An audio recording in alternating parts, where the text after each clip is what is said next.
Hello everyone, Anita here and welcome to another art chat. This week we're going to talk about my mostly used supplies. I've been getting a lot of questions about that lately and I thought I would combine a list of the ones I use the most. This is not of course all of them, but these are most likely to appear in my paintings. So the most important tool is of course my watercolor set. And I have a few of them, but this one I use the most. It is my 24 color Van Gogh set. It is technically a traveling set. It was supposed to be used with a water brush. As you can see, it has a little pillow that you can moisten with water and use to wipe your brush. As you can see, I've used it a little bit. You can also remove it completely. It has a little holder for your pen as well.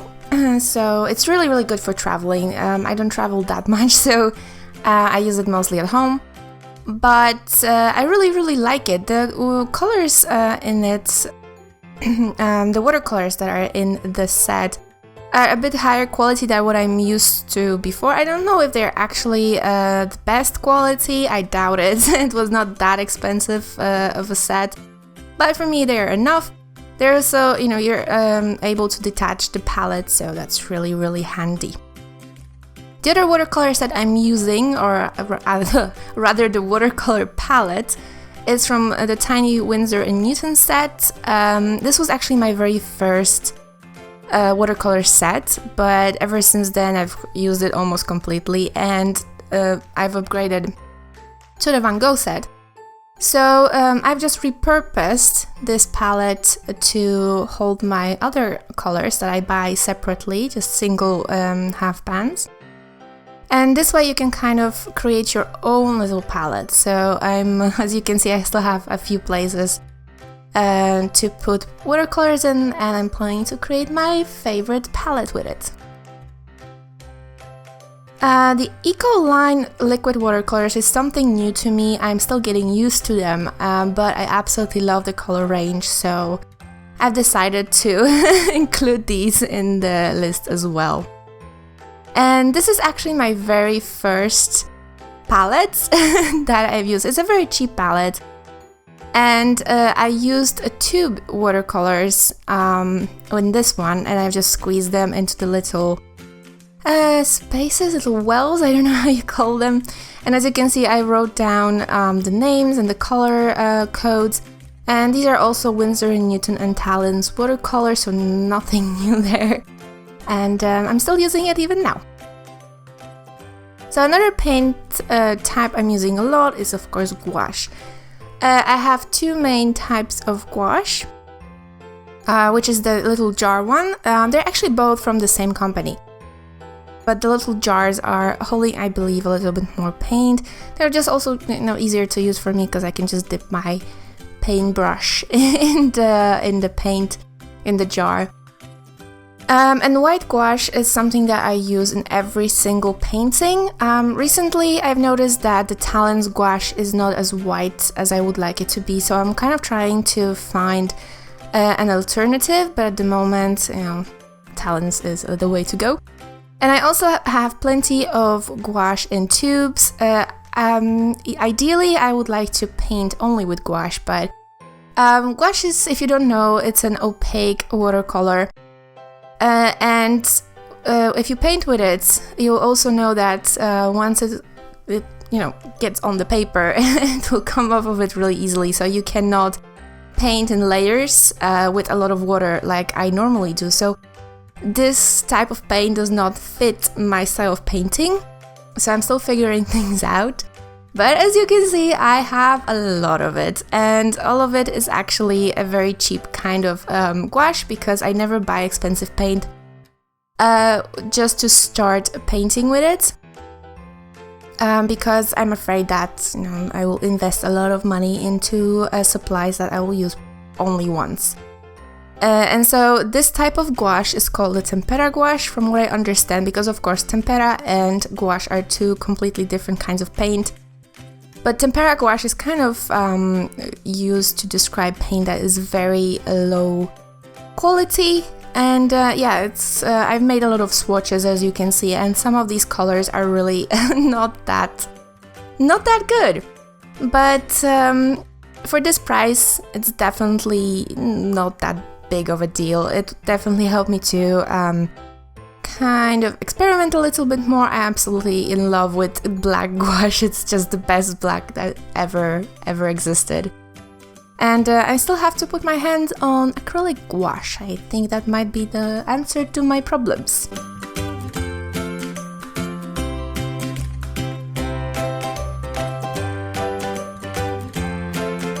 As for the paper, I use two kinds of paper. The top one is Fabriano, the bottom one is Arche. I cannot pronounce it, it's a French name. The Arche paper is definitely my favorite paper of all time. As you can see, it's a little bit more creamy colored paper. When they run out of it at my art store, I buy the Fabriano paper. And it's also a very nice paper, so I have no problem with that. They're both 300 gram or 140 lb. They're very heavyweight papers, and they are also hot pressed, which means that they have no texture. They're very smooth, and that's the kind of paper that is ideal for a very high detailed work, just the way I like it.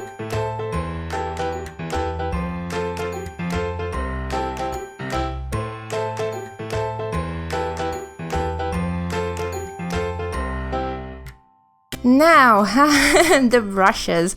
I am not an expert when it comes to brushes, so I'm just going to tell you what I use personally. It's mostly a trial and error kind of thing, so bear with me. This is a nameless 2-inch brush that I use mainly for wetting my paper and for laying very, very big washes that I just can't do with a smaller brush. I use it not that often actually, so it's just mostly a miscellaneous brush. Same as this one over here. This is a very cheap brush that I got at my local just all things store, and I use it for masking fluid. This is a fluffy calligraphy brush that I kind of got just for fun. I wanted to try painting with it. It holds a lot of water and a lot of paint, so it's really good for certain things that I like in painting. And these are the detail brushes from now on. This is my Van Gogh brush, which I use the most, pretty much. Pretty much all of my brushes are actually round. I don't use flat brushes that much. This brush, the Manet brush, I believe. I really like it because it's a little bit more stiff than other brushes I own, just because the bristles are shorter, excuse me. And yes, this brush, I really have no idea where it came from. Just appeared in my pot. So yeah, let's call it a random brush, and we put it on the side. This is another brush I just bought on a whim. As you can see, it's a little bit different than others. Once in a while, I just buy brushes just to try them out. And I'm probably really good on round brushes for my whole life. Calibre brushes were my very first brushes that I bought from an art store, actual art store instead of a cheap store. And I have them in various sizes, so that I wanted just to try different sizes to see what I liked. And I keep them in this glass, just because they look nice. Very artsy. My other supplies I keep in this drawing box. I made it myself. Well, I actually got a plain box and then I altered it myself. I really like to do some mixed media projects once in a while. And this was my first project for 2015. I very rarely do something just for myself, so it was really, really fun. And I keep all of my painting, just drawing supplies there. So as you can see, there is my water brush, which needs to be replaced because it's really bad, in a really bad state.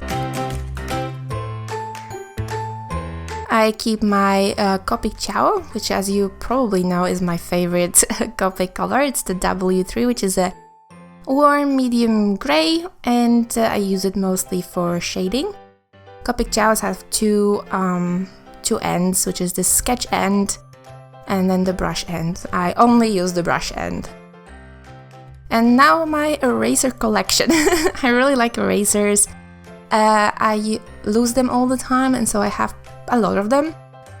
This is my favorite. It's just a twist eraser that can be replaced. The eraser tip can be replaced, and it has a eraser, built-in sharpener, excuse me. It has a built-in sharpener. And so it's really, really handy. I tried to open it here, but it doesn't really budge. Now another eraser I have is this kneadable eraser, and I don't use it that much. It's mostly for getting rid of too much soft pastel or when I have too much pencil dust around. And this eraser is used mostly for colored pencils because it's really, really hard and destroys paper. It has to be used carefully. This is my eraser for details. You can also get it in a smaller size, but this one is my preferred one, and I absolutely love it. I love these new erasers that actually come with refills because I get used to my things, and they fit my hand, so I don't want to get rid of them. And here are the refills for my eraser. And yet another eraser. This is just a regular, just a Faber-Castell eraser. Soft one, just nothing unusual. And here is my pencil. There's nothing unusual about it. It's just a pencil that I picked up, the first one that was laying in front of me. And I have a 0.5 pencil lead in HB. Yeah, that does not really belong there. I have a lot of random things in my drawing box. And this is my gel pen, a white gel pen of choice, and it's a Signo Broad from Unipol. It is absolutely beautifully opaque and creamy, and I have to get a new one because, as you can see, this one is almost empty. Another pencil exactly the same as the previous one. It just carries a blue lead. I sometimes use it for sketching, just because it doesn't smudge as much as the normal pencil. It's just a matter of preference. And here are all my Unipin fine liners, and they come actually in only 3 sizes, but I just have so many of them because I use them so much. And they come in 0.05, 0.1, and I think I have one 0.8. The 0.05 is my fine liner of choice. I buy it in bulk. I love it. I absolutely love it. They're waterproof, they write beautifully, and they last a pretty long time. They're also very resilient. I can't say I'm a very harsh sketcher. Sketcher, is that a word? I don't sketch very harsh, but I'm not very, delicate, but they keep up with me, which is awesome. And here are some more random things, like this really, really cute pencil that I got from my boyfriend for Christmas, and it says "Start Creating," which is really, really sweet. I got it just when I started illustrating, and he wanted to encourage me. And I have this Levi keychain that used to be part of my sketchbook, but then I finished that sketchbook, and he's just sitting in my drawing box, and some more extra pencil leads.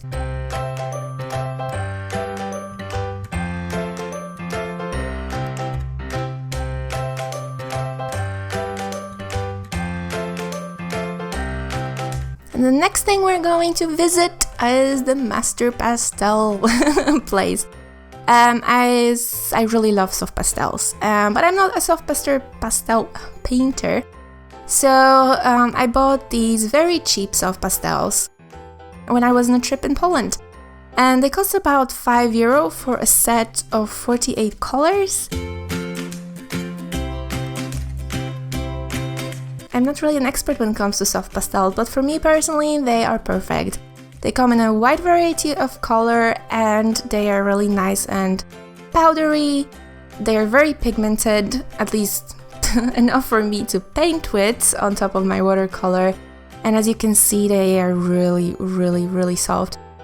So I am perfectly happy with my cheap pastels.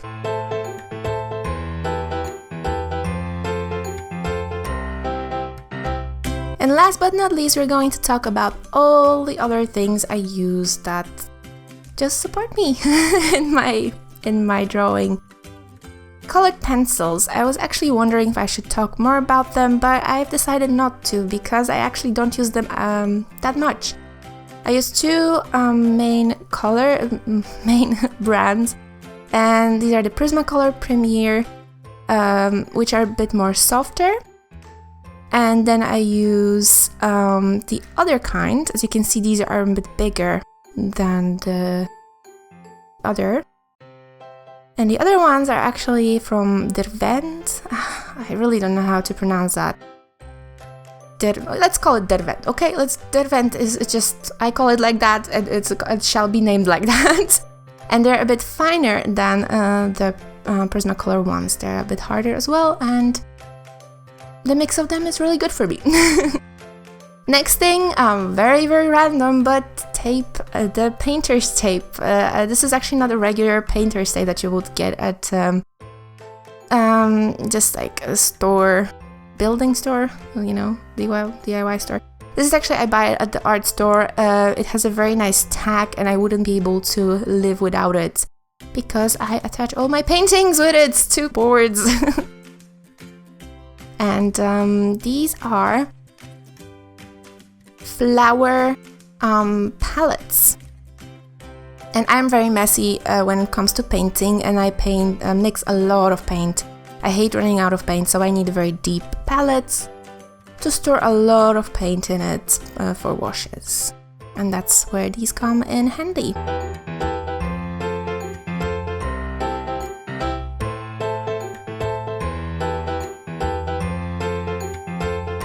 Now this is a little bit of a bit more of a random thing, I suppose. I use a lot of these little dropper thingies.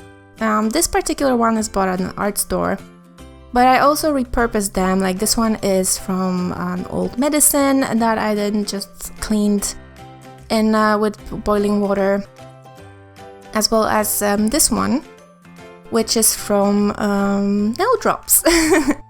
And I use these for a variety of things, especially for picking up water and storing bigger amounts of paint. They are extremely handy for my style of working. The liquid okay, so let's try this again. The liquid masking fluid. It's basically a barrier that you put on top of paper, and then, you know, you can paint watercolor on top of it and it's going to protect the paper. And I use this one a lot. I've had it for years now, and it's a really smelly thing, so be very careful when you're using it, but it's fun. And the very last item that just saves so much time, and this is just a heat gun that I bought at a scrapbooking store. And I used to use just a hairdryer, but this thing is so much better.